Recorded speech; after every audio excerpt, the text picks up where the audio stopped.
नमस्कार, आप देख रहे हैं TV9 राजस्थान। मैं हूं आपके साथ अम्बेश श्रीवास्तव। राजस्थान में 25 नवंबर को मतदान हो गए हैं। अब इंतज़ार है नतीजों का। सबसे बड़ा सवाल कौन जीत रहा है। लेकिन एक सवाल ये भी है कि कांग्रेस या बीजेपी अगर जीतते हैं या अगर पूर्ण बहुमत में आए तब तो ठीक है, लेकिन अगर मामला 19-20 का रहा तो निर्णायक की भूमिका में कौन होगा। जो बागी हुए हैं वो होंगे, जो अदर पार्टियां हैं वो होंगे। इसी समीकरण को समझने के लिए, क्योंकि देखिए अभी 3 दिसंबर को नतीजे आने, अभी 5-6 दिन का समय बाकी है। इन्हीं समीकरण को समझेंगे। हमारे साथ हमारे एग्जीक्यूटिव एडिटर पंकज सर हैं, वो बताएंगे कि बागी क्या भूमिका निभा सकते हैं अगर 3 तारीख को किसी के पक्ष में बहुमत नहीं हुआ तो। पंकज सर, देखिए, बागी तो बीजेपी के भी 22 हैं और बागी कांग्रेस के भी 22 हैं। तो सवाल ये उठता है कि क्या अपनी अपनी पार्टियों के तमाम बागियों को मनाने में दोनों दल कामयाब हो पाती हैं, ये एक बड़ा सवाल है। लेकिन उससे ज़्यादा इम्पॉर्टेंट ये है कि मेजॉरिटी के नज़दीक संख्या किसकी होती है।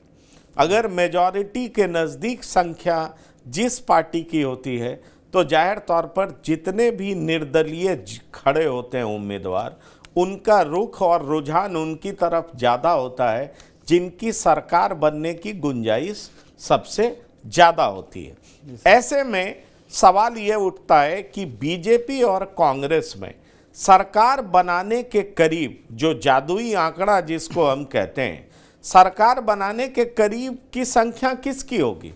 और दूसरा एक बड़ा इम्पॉर्टेंट रोल उनका भी होता है, क्योंकि केंद्र सरकार बीजेपी की है, ये बिल्कुल साफ है। और गवर्नर, ठीक है, वो कहते हैं कि गवर्नर जो है वो न्यूट्रल बिहेव करते हैं, लेकिन अगर आप व्यवहारिक तौर पर आप देखें तो गवर्नर का ये डिस्क्रिशनरी राइट है, पावर है कि वो किसको आमंत्रित करता है। गवर्नर के दिमाग में ये अगर चल रहा होता है कि अमुक पार्टी सरकार बनाने में कामयाब हो सकती है, तो गवर्नर उस हिसाब से उनको बुला सकते हैं। कई बार हमने देखा है कि संख्या जिसकी ज़्यादा है, लेकिन जिसकी संख्या कम भी है पर वो मेजॉरिटी ला सकता है, क्योंकि अगर इस तरह की आवाज़ इंडिपेंडेंट के तरफ से आने लगती है कि इनके पास मेजॉरिटी ज़्यादा है, समर्थन की चिट्ठी उन लोगों ने दे दी है, तो आप ये देखेंगे फिर भी गवर्नर कहेगा कि फ्लोर ऑफ द हाउस पे तय होगा कि मेजॉरिटी किसकी है। इसलिए इस तरह की बात की जा सकती है। इसलिए ये बड़ा एक जटिल और पेचीदा मसला है हमारे डेमोक्रेसी का।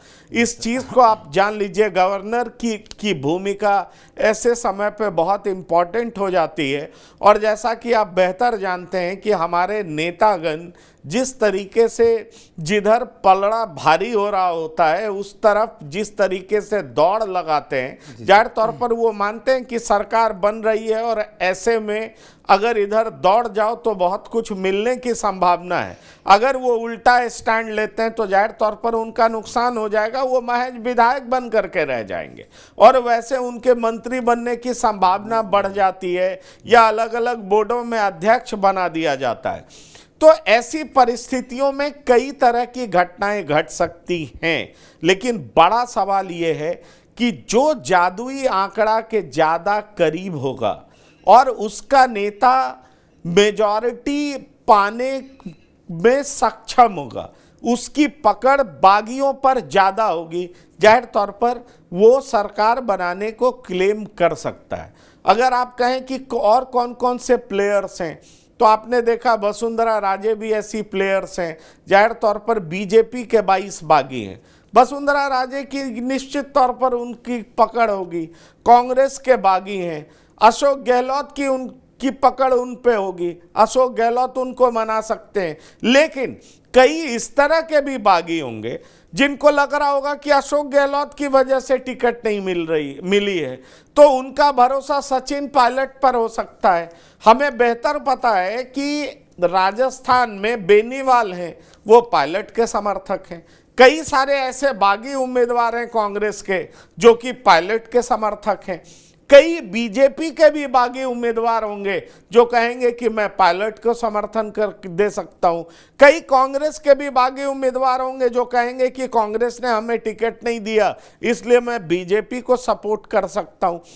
तो मैंने आपको कहा ना कि दरअसल ऐसे सिनेरियो में जब दिखाई पड़ता है कि इसका पलड़ा भारी है, इसकी सरकार बन सकती है, तो ये इंडिपेंडेंट एमएलए उस तरह का फैसला लेते हैं इसलिए क्योंकि इनको पता है कि सत्ता में अगर भागीदारी मिल गई तो सत्ता की मलाई खाने में ये सफल रहेंगे। इसलिए इन बागियों की भूमिका तब बेहद अहम हो जाएगी, इम्पॉर्टेंट हो जाएगी। ये बार्गेन करते हैं, बार्गेन में इनको बहुत तरह की चीज़ों से नवाजा जाता है। प्रत्यक्ष तौर पर तो ये दिखाई पड़ता ही पड़ता है कि इनको मंत्री पद दिया जा रहा है, अमुक मंत्री पद से इनको सुशोभित किया जाएगा और अंदर खाने और क्या कुछ होता है ये तो हम और आप जानते नहीं हैं।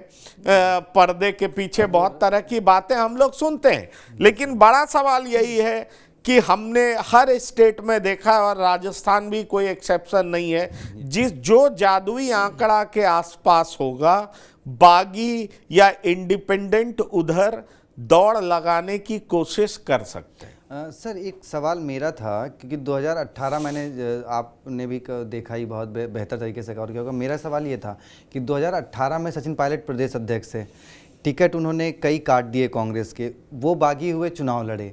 उसके बाद जब कांग्रेस बहुमत के करीब पहुंची, 99 पे आके अटक गई, तो वो जितने भी बागी थे, इवन कि 12 कांग्रेस के जीत के आए थे और 2 बीजेपी के, उन्होंने जो है अशोक गहलोत को समर्थन किया और अशोक गहलोत की सरकार बन गई। इस बार क्योंकि देखिए टिकट ना तो गहलोत की चली, कहा जो जा रहा है, ना पायलट की चली, दोनों इक्वल रहे हैं, लेकिन इस बार भी जो बागी हैं, तो अगर मुख्यमंत्री का चेहरा सचिन पायलट बनते हैं तो मतलब क्या ये बागी इस बार पायलट के साथ होंगे? क्योंकि जैसे आपने जिक्र किया हनुमान बेनीवाल का, राजेंद्र गुढ़ा शिवसेना से हैं और भी कई सारे बागी हैं जो पायलट के समर्थन रहे हैं। तो क्या मतलब इस बार हम माने कि जो मुख्यमंत्री का चेहरा होगा, अगर बागी उस पर अपनी ताकत लगाएंगे, जहाँ पे बागी की ताकत पड़ेगी, तो क्या पायलट बनेंगे मुख्यमंत्री? देखिए मेरा अपना मानना है कि अगर जादूगरी की बात होगी तो अशोक गहलोत पायलट से कहीं आगे नजर आएंगे। अशोक गहलोत के तर्कस में कई ऐसे तीर होते हैं जो ऐन वक्त पर ही नजर आता है। जब वो तीर चलने होते हैं तो चल जाने के बाद ही दिखाई पड़ता है कि अशोक गहलोत के तर्कस में वो भी तीर था। आप ये मत भूलिए कि जब समर्थन हासिल करना था तो उन्होंने बीजेपी से भी समर्थन हासिल कर लिया था और ये कहा गया था कि जो आरोप वसुंधरा राजे पे लगता है कि वसुंधरा राजे ने किस तरीके से अशोक गहलोत को समर्थन दिया और उनकी सरकार बचवाई थी। तो आप समझ सकते हैं कि अशोक गहलोत सिर्फ अपनी पार्टी में नहीं, पार्टी के बागियों में ही नहीं, वो विपक्ष में भी सेंधमारी कर सकते हैं, उनसे भी समर्थन हासिल कर सकते हैं और अशोक गहलोत इस चीज़ के मास्टर माने जाते हैं। इसलिए अभी तक का जो इतिहास बताता है वो ये बताता है कि अगर इस तरह की कोई नौबत कांग्रेस में आएगी जब सचिन पायलट वर्सेस अशोक गहलोत होगा, तो अशोक गहलोत निश्चित तौर पर इस तीरंदाजी में कहीं ज़्यादा भारी दिखाई पड़ेंगे। लेकिन अगर ये नौबत बीजेपी के लिए आती है तो जाहिर तौर पर अभी भी वसुंधरा राजे बहुत भारी नेता हैं, उनमें विश्वास लोगों का बहुत ज़्यादा है और आपको ये पता है, लोग ऐसा कहते हैं वहाँ पर और ये कहा जाता है कि अशोक गहलोत और वसुंधरा राजे की दोस्ती है, ये कहा जाता है। मतलब ये एक दूसरे को राजनीतिक रूप से सपोर्ट करते हैं,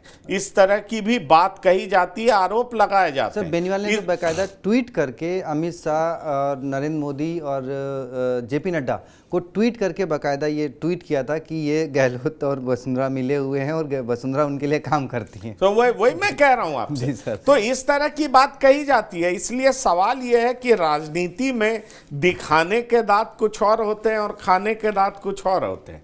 राजनीति में कई बार जनता के सामने बताया जाता है मैं उनका विरोधी हूं, लेकिन परोक्ष रूप से कैसे मदद की जाती है इसके भी कई किस्से हैं कि किसकी सरकार बनवाई जाती है, अपनी ही पार्टी के नेता को आगे नहीं बढ़ने दिया जाता और विपक्ष की सरकार बनवा दी जाती है।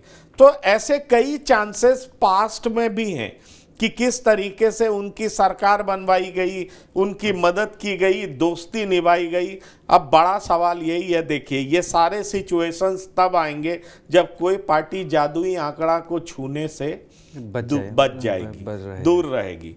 अब देखिए अमूमन जो इन दिनों का प्रैक्टिस है, जो पिछले कुछ समय से हमने देखा है, उसमें ये हमने महसूस किया है कि अब जनता साफ मैंडेट देती है।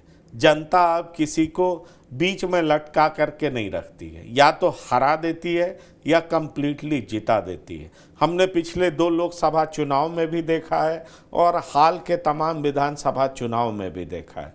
तो जाहिर तौर पर हम ये उम्मीद कर सकते हैं कि राजस्थान में भी मैंडेट जिसको मिलेगा, बड़ा साफ मैंडेट मिलेगा, क्लियर कट मैंडेट मिलेगा। जनता निश्चित तौर पर माइंड मेकअप करके उस पार्टी के पक्ष में मतदान करती है और उस स्थिति में जाहिर तौर पर जो सरकार बनती है वो मजबूत होती है। ठीक है, बागी उम्मीदवार उतरे हैं, लेकिन अगर उस तरह की भी परिस्थितियां अगर बनती हैं जो आपका सवाल है, तो जाहिर तौर पर पलड़ा उसका भारी होगा जिसकी संख्या जादुई आंकड़े के आसपास होगी। जो जितना नज़दीक होगा उसका पलड़ा भारी होगा। लेकिन अगर फर्ज करिए कि कांग्रेस नज़दीक है और बीजेपी कुछ सीटों की कमी है, लेकिन राज्यपाल तो केंद्र सरकार द्वारा बिठाया गया है, तो जाहिर तौर पर तब बागियों को तलाशा जाएगा। फिर बागियों का समर्थन जुटाने में कौन ज़्यादा कामयाब होता है, उस पर निर्भर करेगा कि किसकी सरकार बनेगी। संख्या मान लीजिए बीजेपी की कम भी है और बागी ज़्यादा संख्या में चिट्ठी दे देते हैं कि मैं बीजेपी को समर्थन देता हूं, और गवर्नर कन्विंस हो जाते हैं कि ठीक है बीजेपी के पास मेजॉरिटी है, उसको सरकार बनाने के लिए आमंत्रित कर दो और कहो फ्लोर ऑफ द हाउस पे बताओ कि आपके पास संख्या कितनी है। तो इस तरीके से भी फ्लोर पे टेस्ट किया जाता है, ट्रायल किया जाता है कि आपके पास मेजॉरिटी है या नहीं, और इसमें गवर्नर का रोल बहुत अहम है। चलिए सर, अब तो 3 दिसंबर के नतीजे ही तय करेंगे कि सत्ता किसके पास है और बागी कितनी भूमिका निभाएंगे। पंकज सर, आपका बहुत बहुत थैंक्स हमारी जो व्यूवर्स हैं उनको इस तरह बेहतर तरीके से समझाने के लिए। कल फिर इसी टाइम पे 8 बजे पंकज सर के साथ जुड़ेंगे और किसी नए टॉपिक के साथ चर्चा करेंगे और उसको समझने का प्रयास करेंगे और आपके सामने प्रेजेंट करेंगे। तब तक राजस्थान TV9 राजस्थान को देखने के लिए बहुत बहुत शुक्रिया। Thank you.